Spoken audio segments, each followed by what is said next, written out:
Post-game press conference. We are here with our head coach, Jong Chico, and later we'll be joined by our best player of the game, Robert Bole. Coach Jong, of course, great performance by Robert, but this game, it wasn't just Robert out there. Everyone was contributing, especially on the defensive end, making stops and running the floor. How satisfying is it for you to see that collective effort and confidence from the rookie tonight?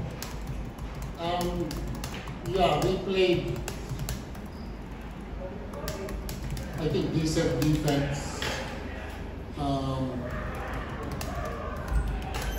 But I think what's glaring also is we were able to score against Rain or Shine. It's hard to stop Rain or Shine because their average, I think, is 100 points a game, if I'm not mistaken. So hindi lang pwede na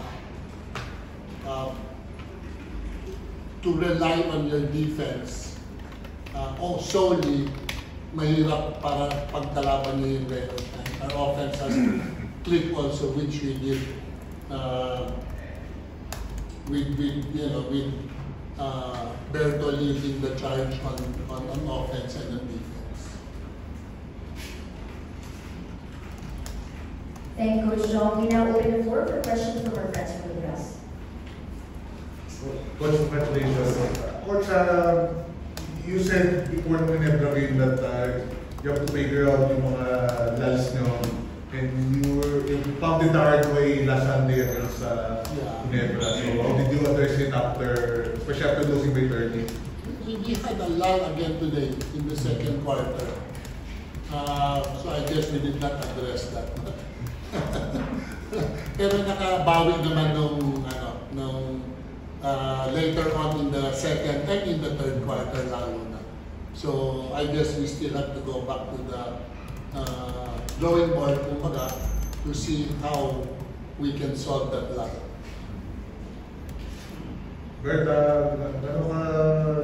laking bagay na nakabawi kayo after yung losing by actually 30 points pero hindi ganun karamdam na yung final score.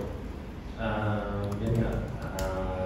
Yung game na yun sa Ginebra, mas desperado lang yung kalaban namin. So, makakarating namin ang kapakoy. So, bumawi lang kami ngayon. Siyempre, ito yung team namin gagawin namin.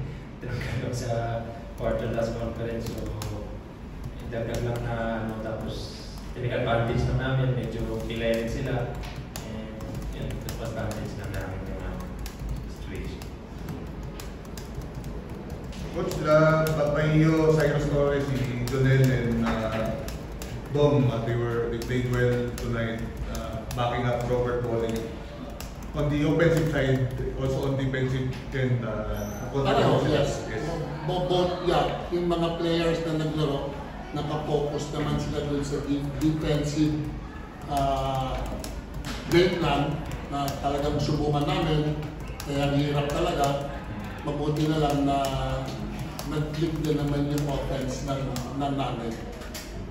We shot very well. I think we shot 43 in the 3 and 58 in the 2. So that really helps a lot.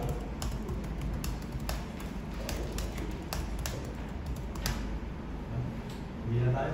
Thank you for the post-game press conference. Thank you, everyone. Congratulations, Coach Jong. That's right.